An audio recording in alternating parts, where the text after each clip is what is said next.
Добрый день. Сегодня мы поговорим о ресурсе, за который идет самая жесткая конкуренция в современном мире. Это не нефть, не вычислительные мощности и не деньги. Это внимание. Начну с эксперимента, который многие из вас, возможно, знают. 1999 год. Психологи Дэниел Саймонс и Кристофер Шабри из Гарварда показывают участникам видео. Две команды в белых и черных футболках перебрасывают баскетбольный мяч. Задача простая – посчитать, сколько передач сделает команда в белом. Посередине видео через кадр проходит человек в костюме гориллы, останавливается в центре, бьет себя в грудь и уходит. 9 секунд на экране. Результат – 50% участников гориллу не заметили. Вообще. Когда им показывали видео повторно, многие отказывались верить, что это та же запись. Это называется inattentional blindness – слепота невнимания. И это не дефект зрения и не особенность отдельных людей. Это фундаментальное свойство человеческой когнитивной системы. Сегодня мы разберем, почему так происходит и как это использовать тем, кто проектирует игровой опыт. Внимание кажется простой вещью. Я смотрю, значит вижу, слушаю, значит слышу, но это иллюзия. Смотреть и видеть – не одно и то же. В декабре 2024 года исследователи из Калифорнийского технологического института Цзэ Юй Джен и Маркус Майстер опубликовали работу, которая количественно измерила скорость человеческого мышления. Результат – около 10 бит в секунду. Для сравнения, сенсорные системы зрения, слуха, осязания собирают информацию со скоростью примерно 1 миллиард бит в секунду. Разница в 100 миллионов раз. Более ранние оценки, основанные на работах Циммермана 1989 года, давали похожую картину. 11 миллионов бит в секунду на входе сенсорных систем и максимум 40-50 бит в секунду на уровне сознательной обработки. Это значит, подавляющая часть того, что попадает на сетчатку и барабанную перепонку, никогда не достигает сознания. Внимание – это не пассивное восприятие, это активный фильтр, который решает, что пропустить, а что отбросить. И этот фильтр работает по своим правилам. Для дизайнера это фундаментально. Вы можете поместить информацию на экран, сделать ее крупной, яркой, мигающей, но если внимание игрока направлено в другое место, он ее буквально не увидит. Психологи различают несколько типов внимания. Понимание этих различий – ключ к практическому применению. Первый тип – селективное внимание. Способность фокусироваться на одном источнике информации, игнорируя остальные. Классический пример – эффект коктейльной вечеринки, который изучал Колин Черри в 1953 году. Вы слушаете одного человека в шумной комнате, отфильтровывая десятки других голосов. При этом можете мгновенно переключиться, если кто-то произнес ваше имя. Это показал Невилл Моррей в 1959-м. Второй тип – распределенное внимание. Попытки следить за несколькими источниками одновременно. Спойлер. Как мы увидим, настоящая параллельная обработка для сознания почти невозможна. Третий тип – устойчивое внимание или vigilance. Способность поддерживать фокус в течение длительного времени. Исследования показывают, производительность в задачах на бдительность падает уже через 20-30 минут. Это называется vigilance decrement. Четвертый тип – переключение внимания. Способность перемещать фокус между объектами. Это не мгновенный процесс. Каждое переключение имеет когнитивную стоимость, которую мы разберем подробно. В геймдизайне вы постоянно работаете со всеми 4 типами. Вопрос в том, понимаете ли вы их ограничения. Есть еще одно критически важное различие – bottom-up и top-down attention. Восходящее внимание – bottom-up – управляется стимулами. Это автоматический непроизвольный захват, что-то яркое, громкое, движущееся на периферии, и фокус переключается без вашего решения. Эволюционно это связано с выживанием. Движение на краю поля зрения могло означать хищника. Реакция должна быть быстрее, чем сознательное решение. Нисходящее внимание, top-down, управляется целями. Вы сознательно решаете, на что смотреть, исходя из текущей задачи. Когда вы ищете конкретного НПЦ в толпе или сканируете интерфейс в поисках нужной кнопки, это нисходящее внимание. Эти два типа постоянно конкурируют. Игрок пытается сосредоточиться на тактическом планировании, нисходящее внимание. На периферии мигает иконка, восходящее внимание перехватывает контроль. Игрок возвращается к планированию, снова нисходящее. Каждое такое переключение стоит когнитивных ресурсов. Для дизайнера это создает напряжение. Вы хотите, чтобы критически важные события захватывали внимание. Это требует сильных восходящих сигналов. Но если все постоянно кричит о своей важности, игрок не сможет использовать нисходящее внимание для целенаправленной деятельности. В 1958 году британский психолог Дональд Бродбент предложил первую влиятельную модель внимания – модель фильтра. Он представил когнитивную систему как канал с ограниченной пропускной способностью. Согласно Бродбенту, информация поступает параллельно из разных сенсорных каналов и хранится в кратковременном буфере, но дальше – бутылочное горлышко. Фильтр пропускает только один канал на основе физических характеристик – откуда идет звук, какой голос, какая частота. Бродбент считал, что фильтрация происходит рано, до семантической обработки. Это модель ранней селекции. Все, что не прошло фильтр, просто отбрасывается без анализа смысла. Но уже в 1964 году его студентка Энн Трейсман показала, что это не совсем так. В ее экспериментах с дихотическим прослушиванием испытуемые иногда замечали свое имя в игнорируемом канале. Трейсман предложила модель аттенюации. Нерелевантная информация не полностью блокируется, а ослабляется. Если стимул достаточно значим, как собственное имя, он может пробиться через ослабленный канал. Для дизайнера практический вывод – да. Игрок может не заметить информацию на периферии, но высокорелевантные сигналы, например, звук собственного имени персонажа или специфический паттерн угрозы, имеют шанс прорваться. Идею ограниченной емкости развил австралийский психолог Джон Свеллер в теории когнитивной нагрузки Cognitive Load Theory. Эта теория особенно важна для тех, кто проектирует обучающие системы, туториалы и интерфейсы. Свеллер различает три типа когнитивной нагрузки. Внутренняя нагрузка – intrinsic load – определяется сложностью самого материала и не может быть изменена напрямую. Выучить сложную комбо-систему в файтинге объективно сложнее, чем запомнить одну кнопку атаки. Можно только разбить на более мелкие шаги. Внешняя нагрузка – external load – определяется тем, как информация представлена. Запутанный интерфейс, непоследовательные иконки, информация, требующая держать в памяти данные с разных экранов. Все это создает нагрузку, не связанную с самой задачей.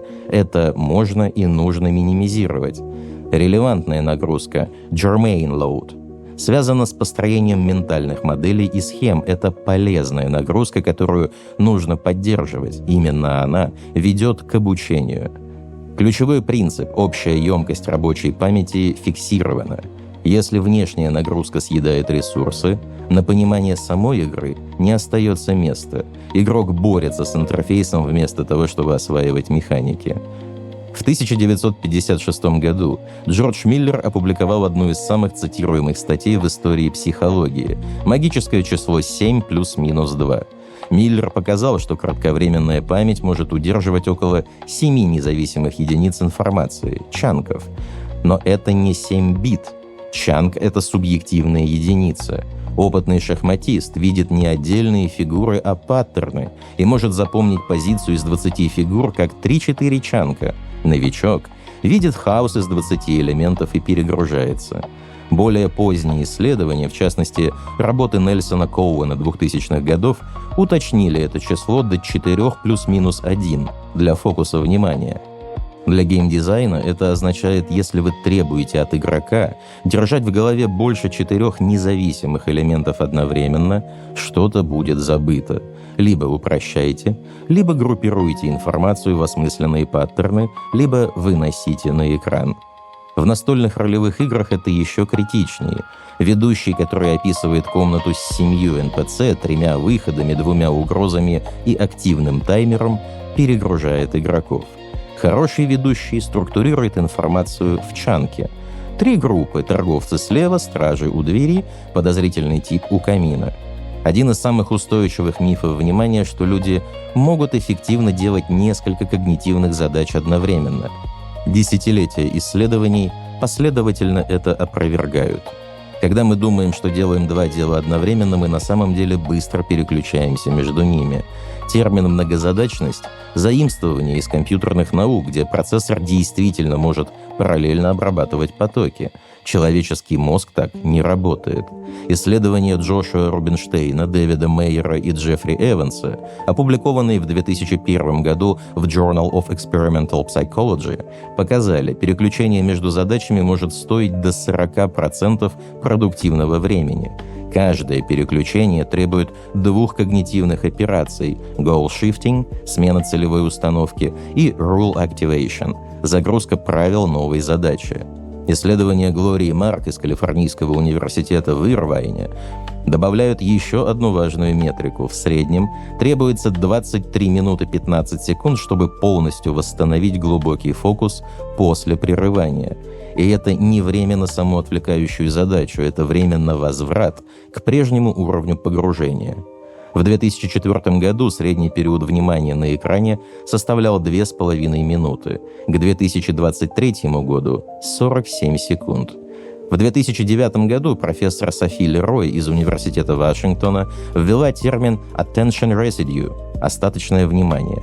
Это одна из ключевых концепций для понимания того, почему переключение задач так дорого обходится.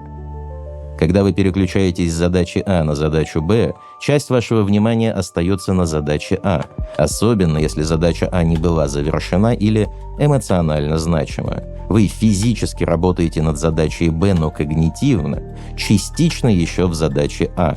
Лерой провела серию экспериментов. Участники начинали работу над головоломками, затем их прерывали и переводили на другую задачу – анализ резюме. Те, кого прервали до завершения первой задачи, показывали значительно худшие результаты на второй. Причем, чем сильнее был остаток внимания на первой задаче, тем хуже производительность на второй.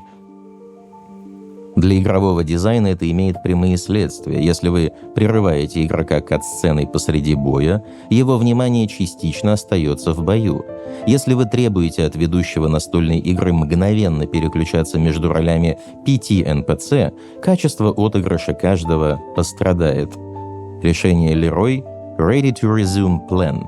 Перед переключением человек фиксирует, где он остановился и что планировал делать дальше. Меньше минуты, но это помогает когнитивно отпустить предыдущую задачу. В играх аналог системы сохранения состояния, журнала квестов, маркеры на карте. Помимо слепоты невнимания есть родственный феномен – change blindness – слепота к изменениям. Мы удивительно плохо замечаем изменения в сцене, если они происходят во время прерывания восприятия. Снова Дэниел Саймонс, на этот раз с экспериментом, который потряс даже психологов. Участник подходит к столу, чтобы получить форму от экспериментатора. Экспериментатор наклоняется под стол якобы за формой, и его место занимает другой человек. Другой рост, другая одежда, другой голос. 75% участников не заметили подмены. В другом эксперименте Саймонса участник разговаривает с экспериментатором на улице. Между ними проносят дверь, на секунду закрывая обзор. За эту секунду экспериментатор меняется. Половина участников продолжает разговор, не замечая, что говорит с другим человеком. Это демонстрирует фундаментальное свойство восприятия. Мы не храним в памяти детальную фотографическую картину мира.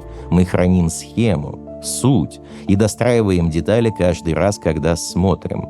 Прерывание, моргание, саккадо, перекрытие обнуляет кратковременный визуальный буфер. Для дизайнеров это значит: никогда не полагайтесь на то, что игрок заметит изменения на периферии или во время кат-сцены. Если что-то важное изменилось, привлеките внимание явно. Слепота к изменениям объясняет множество проблем игровых интерфейсов. Первый паттерн. Игрок не заметил критическое изменение статуса. Здоровье упало до опасного уровня, но полоска на периферии, а внимание на враге в центре. Решение. Анимация, звук, изменение цвета центрального элемента, эффекты по краям экрана, синхронизированные сигналы, которые захватят восходящее внимание. Второй паттерн. Игрок пропустил важное сообщение. Уведомление появилось во время интенсивного боя, когда все когнитивные ресурсы заняты выживанием. Решение – очередь сообщений с задержкой, проверка состояния игрока перед показом или система логов для отложенного чтения. Третий паттерн. Игрок не заметил новый предмет в инвентаре. Изменение произошло без явного сигнала, взгляд в тот момент был в другом месте. Решение – индикатор новых предметов, который сохраняется до явного подтверждения. В настольных играх ведущий сталкивается с тем же. Игроки не заметили, что один из НПЦ вышел из комнаты, не отследили изменения положения врагов на карте, не зафиксировали важную деталь описания. Хороший ведущий использует явные маркеры. Обратите внимание, это изменилось.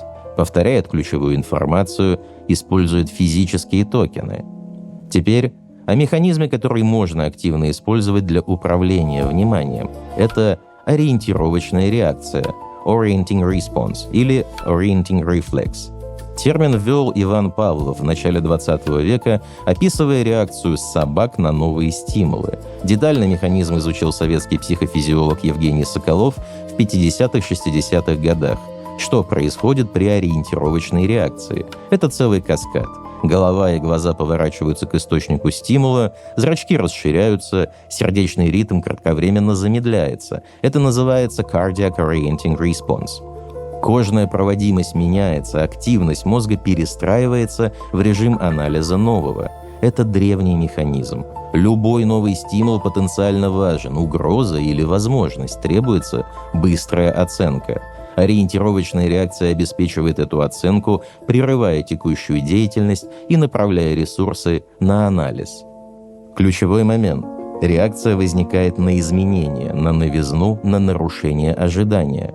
Не на абсолютную интенсивность стимула. Громкий постоянный шум быстро перестает вызывать реакцию. Тихий неожиданный звук вызывает. В играх это работает напрямую. Не постоянное мигание важно, а неожиданное изменение состояния. Обратная сторона ориентировочной реакции – габитуация, привыкание. На повторяющийся предсказуемый стимул мозг перестает реагировать. Это не усталость рецепторов, это активный процесс на уровне нервной системы, который Соколов подробно описал. Для дизайнера это создает ловушку. Вы хотите, чтобы игрок ничего не пропустил. Добавляете индикаторы, подсказки, восклицательные знаки, мигающие иконки. Каждый элемент по отдельности имеет смысл. Вместе они создают шум, на фоне которого ничего не выделяется. Игрок габитуируется ко всему. Принцип должен быть обратным. Тишина по умолчанию, сигнал исключения.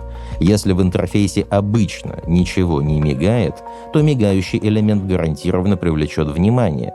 Если мигает все, механизм истощен. Исследования показывают, что время габитуации зависит от предсказуемости паттерна. Регулярное мигание – быстрая габитуация, нерегулярный, непредсказуемый сигнал – медленнее. Но злоупотреблять этим нельзя. Непредсказуемость на периферии создает тревогу. В настольных играх аналогичный эффект. Если ведущий постоянно повышает голос на важных моментах, игроки привыкают и перестают реагировать. Контраст – инструмент. Шепот после нормальной речи привлечет больше внимания, чем крик после крика. Как направлять внимание в визуальном дизайне? Здесь работают принципы, которые изучали гештальт-психологи еще в начале 20 века и которые подтверждены современными исследованиями с использованием ай-трекинга. Размер. Большие элементы воспринимаются как более важные и первыми захватывают внимание. Но это очевидный принцип, который часто нарушается. Критическая информация теряется среди крупных декоративных элементов. Контраст. Элемент, который отличается от окружения по цвету, яркости, форме, выделяется автоматически. Это прямое следствие работы зрительной коры, которая оптимизирована для обнаружения границ и различий. Но если все контрастирует со всем, эффект исчезает. Положение. Исследования ай-трекинга показывают предсказуемые паттерны движения взгляда. В западных культурах часто F-образный, горизонтально сверху, затем вниз по левому краю с короткими горизонтальными саккадами. Центр экрана получает больше фиксации, чем периферия. Изоляция. Элемент, окруженный пустым пространством, выделяется больше, чем такой же элемент в плотной компоновке. White space – не потерянное место. Это активный инструмент управления вниманием. Лица и взгляд.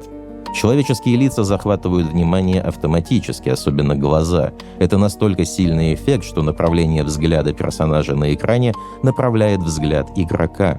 Если NPC смотрит на дверь, игрок посмотрит на дверь. Видеоигры и виртуальные табуляторы добавляют измерение, которого нет в статичном дизайне – время. Движение во времени создает дополнительные возможности и риски. Движение захватывает периферическое зрение. Эволюционно это связано с обнаружением хищников. Любое движение по краю поля зрения автоматически привлекает внимание. Это работает быстрее сознательного решения. Используйте это для критических сигналов, но помните, постоянное движение на периферии утомляет и отвлекает от центральной задачи. Предсказуемость ускоряет габитуацию. Плавно вращающийся индикатор быстро перестает привлекать внимание, мозг научится его предсказывать. Нерегулярное, но не хаотичное изменение, например, пульсация с вариативным ритмом, дольше сохраняет эффект. Направление движения может вести взгляд. Частицы, летящие к цели, естественно направляют взгляд к этой цели. Анимация появления элемента указывает, откуда он появился, и это помогает игроку понять контекст. Синхронизация звука и визуала усиливает захват внимания. Звук сам по себе привлекает, но в играх мы часто не знаем, куда смотреть. Звуковой сигнал, синхронизированный с визуальным изменением в одной точке, мощная комбинация, использующая кросс-модальную интеграцию. Помните о стоимости. Каждое привлечение внимания отвлекает от чего-то другого. Используйте эти инструменты экономно. Шаг назад, чтобы посмотреть на контекст. Термин «экономика внимания» популяризировал нобелевский лауреат Герберт Саймон в 70-х годах. Его идея – в мире избытка информации внимание становится дефицитным ресурсом. Не информация ценно внимание, которое мы ей уделяем. Сегодня эта конкуренция достигла беспрецедентной интенсивности. За внимание вашего игрока конкурируют другие игры, социальные сети, стриминговые сервисы, уведомления, мессенджеры, работа, окружающие люди, список бесконечен. Данные показывают масштаб проблемы. Средний офисный работник переключает задачи более 300 раз за рабочий день. Это данные исследования Workplace Research Foundation за 2023 год. По оценкам Atlassian, глобальные потери продуктивности от переключения контекста составляют около 450 миллиардов долларов в год. В игровой индустрии это проявляется в нескольких тенденциях. Укорочение игровых сессий, рост популярности режимов, которые можно прервать, увеличение частоты наград для удержания вовлеченности, конкуренция за первые 15 минут, потому что если игра не захватила внимание в этом окне, игрок уйдет к конкуренту. Понимание этой экономики не вопрос этики, а вопрос дизайна. Вы работаете в условиях жесткого дефицита ресурса, за который идет конкуренция. До сих пор мы говорили о захвате внимания, но не менее важен вопрос, как удержать внимание на протяжении длительной сессии. Устойчивое внимание – отдельный когнитивный ресурс, и он ограничен. Классические исследования Vigilance, начиная с работ Нормана Макворта 40-х годов, показывают, производительность в задачах, требующих постоянного мониторинга, падает уже через 20-30 минут. Это Vigilance Decrement, неизбежное следствие того, как работает нервная система. Но есть исключения. Состояние потока, которое описал Михай Чиксентмихайи. В потоке люди могут поддерживать интенсивный фокус часами без ощущения усталости. Время субъективно сжимается. Внимание удерживается не усилием воли, а вовлеченностью. Человек не может отвлечься, потому что задача поглощает все когнитивные ресурсы. Но что создает поток? Четкие цели, игрок знает, что делать, немедленная обратная связь, игрок видит результат своих действий, баланс сложности и навыка. Задача достаточно трудна, чтобы требовать полного внимания, но не настолько трудна, чтобы вызывать тревогу. Это знаменитый Flow Channel Csikszentmihalyi. Проектировать для потока – это проектировать для устойчивого внимания без истощения. Не случайно Dark Souls с его точно настроенной сложностью и немедленной обратной связью создает многочасовые сессии. Профессор информатики Кэл Ньюпорт в книге Deep Work 2016 года описывает глубокую работу как состояние интенсивной, ненарушаемой концентрации на когнитивно-требовательной задаче. По Ньюпорту именно в этом состоянии создается настоящая ценность, прорывные идеи, сложный код, глубокое понимание. Проблема – современная среда враждебна глубокой работе. Постоянные прерывания, привычка проверять уведомления, ожидание немедленных ответов – все это не дает погрузиться достаточно глубоко.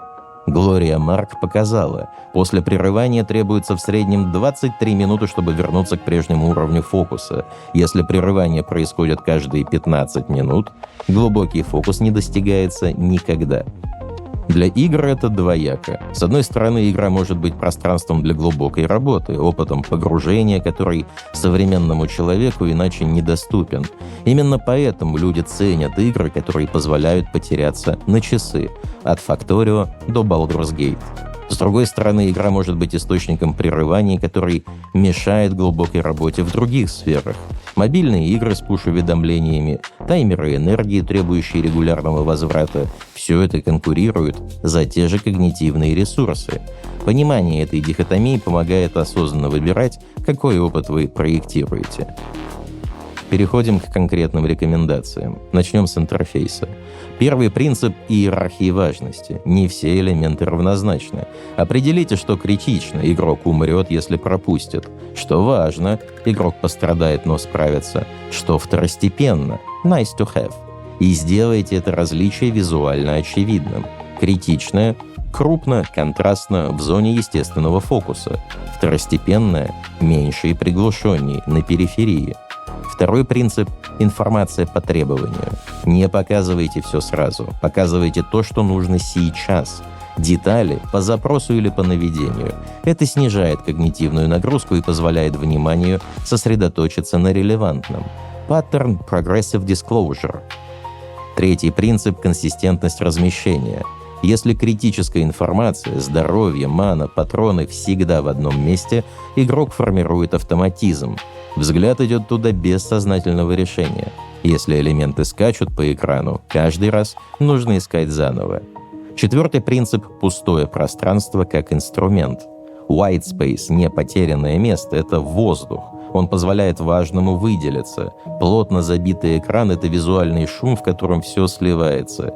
Сравните минималистичный HUD Dark Souls и перегруженные интерфейсы некоторых ММО. Теперь о геймплее. Как управлять вниманием во время игрового процесса? Первый принцип – одна задача в фокусе. Если вы требуете от игрока одновременно следить за таймером, управлять персонажем, читать диалоги и планировать билд, что-то провалится. Разделяйте задачи во времени, автоматизируйте рутинную часть или примите, что игрок будет упускать информацию. Второй принцип – ритм напряжения и расслабления. Постоянное напряжение истощает внимание. Нужны моменты передышки, когда когнитивный фокус может ослабнуть и ресурсы восстановиться. Это не только про сложность, про интенсивность требования к вниманию. Bonfire в Dark Souls не только чекпоинт, но и когнитивная передышка. Третий принцип – телеграфирование, а не сюрпризы. Если что-то важное должно произойти, предупредите. Дайте время перенаправить внимание. Атака босса с однофреймовым телеграфированием технически честная, но игрок физически не может отреагировать, потому что внимание было в другом месте. Это вызывает фрустрацию, а не вызов. Четвертый принцип – защита от самого игрока. Игроки часто не делают то, что в их интересах, не читают туториал, не смотрят мини-карту, не проверяют здоровье перед боссом. Дизайн может мягко направлять внимание туда, где оно нужно, не заставляя, но напоминая. Для ведущих настольных ролевых игр управление вниманием особенно критичный навык. У вас нет визуального интерфейса, который делает часть работы автоматически. Все проходит через вербальный канал и воображение игроков. Принцип чанкинга. Описывая сложную сцену, группируйте информацию в блоки по 3-4 элемента. В таверне 3 группы: торговцы у окна, стражи у двери, одинокий странник у камина. Начнем с торговцев. Не валите все сразу, рабочая память захлебнется. Принцип повторения ключевой информации. Важные детали повторяйте. Помните, у него шрам через левый глаз, вы его уже видели. Внимание игроков распределено неравномерно, кто-то мог пропустить первое упоминание. Принцип физических маркеров. Используйте миниатюры, токены, карточки, рисунки, все, что выносит информацию из рабочей памяти во внешнее хранилище. Когда игрок может посмотреть на стол и увидеть позиции, а не держать их в голове, когнитивные ресурсы высвобождаются для принятия решения. Принцип контраста для важного. Когда вы хотите привлечь внимание, измените что-то. Голос, темп, позу. После обычного описания пауза. После паузы важная информация. Это работает только если обычный режим достаточно ровный. Принцип защиты спотлайт момента. Когда один игрок делает что-то важное, фокусируйте внимание всех на нем. Не позволяйте сторонним разговорам размывать момент. Еще несколько практических техник для ведущих. Техника прожектора. Явно переводите фокус между персонажами, пока Торин разговаривает со стражником Эльза. Что делает твой персонаж? Это не только дает каждому игроку свое время, но и помогает остальным понять, куда направить внимание. Техника банка фактов. В начале сессии, после перерывов, краткое резюме ключевых фактов. Итак, где мы? Вы в подземелье, нашли карту, ранен Тордок, цель — камера некроманта за 2 дверьми. Это синхронизирует ментальные модели всех игроков. Техника тревожного сигнала. Заготовьте фразу или жест, который означает «это критически важно, запоминайте». Это может быть фраза «и вот что важно», может быть постукивание по столу. Если вы пользуетесь этим инструментом редко, он будет работать. Работа с отвлеченными игроками. Не боритесь, встраивайте. Если игрок в телефоне, возможно, его персонаж в этой сцене не активен, верните внимание, когда появится релевантный момент. Мира, стражник обращается напрямую к тебе. Контроль темпа. Слишком быстро игроки не успевают обрабатывать, слишком медленно внимание дрейфует. Калибруйте по реакции. Если переспрашивают, вы потеряли их. Если рвутся действовать, можно ускориться. Соберем главное. Внимание – ограниченный ресурс с жесткими лимитами. 10 бит в секунду сознательной обработки против миллиарда бит сенсорного ввода. 4 плюс-минус 1 элемент в фокусе рабочей памяти. 23 минуты на восстановление после прерывания. Мы буквально слепы к тому, что вне фокуса внимания. Слепота невнимания и слепота к изменениям – не исключение, а норма. Нельзя полагаться на то, что игрок заметит что-то просто потому, что оно на экране. Многозадачность – миф. Мы не переключаемся, не работаем параллельно, каждое переключение стоит времени и качества. Остаточное внимание загрязняет следующую задачу. Внимание можно направлять через размер, контраст, движение, звук, изоляцию, лица и взгляд. Но все эти инструменты истощаются при злоупотреблении из-за габитуации.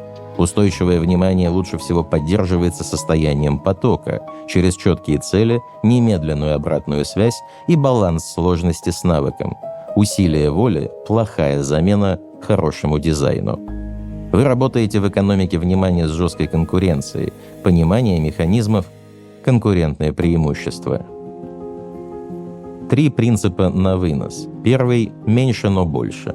Каждый элемент, требующий внимания, отнимает его у других. Каждое уведомление конкурирует с геймплеем. Каждая деталь в описании размывает фокус. Сокращайте, упрощайте, убирайте. Если что-то можно убрать без потери функции, уберите. Оставшееся получит больше внимания и будет лучше обработано. Второй – зарабатывайте внимание через ценность. Привлечение через реальную пользу, игрок смотрит, потому что это интересно и помогает, устойчиво. Привлечение через трюки, мигание, уведомления, фома-механики работает краткосрочно, но вызывает габитуацию, раздражение и выгорание. Первый подход строит долгосрочное взаимодействие, второй эксплуатирует и истощает. Третий. Тестируйте на реальных людях в реальных условиях. Вы знаете свою игру, вы знаете, куда смотреть и что важно. Ваш плейтестер не знает. Его внимание распределено иначе, чем вы предполагаете. Наблюдайте, что люди пропускают, что не замечают, что переспрашивают. Это точные данные о том, где дизайн не работает. Не спрашивайте игроков, заметили ли они что-то. Смотрите, заметили ли они. И в завершение перспективы. В 1890 году Уильям Джеймс, один из основателей научной психологии, писал: «Каждый знает, что такое внимание. Это овладение умом в ясной и отчетливой форме одним из нескольких одновременно возможных объектов или ходов мысли». 135 лет спустя мы понимаем механизмы внимания гораздо глубже. Мы можем измерить его пропускную способность в битах, отследить его переключение с миллисекундной точностью, предсказать, что будет замечено, а что пропущено. Это знание – инструмент. Когда вы проектируете игру, вы проектируете среду для человеческого внимания. Вы определяете, на что будет направлен этот ограниченный драгоценный ресурс. Время, проведенное во внимании к вашей игре – это время чьей-то жизни. Чем лучше вы понимаете, как работает внимание, тем эффективнее можете использовать это время, создавая опыт, который стоит того, чтобы на него смотреть, решения, которые стоит обдумывать, истории, которые стоит помнить.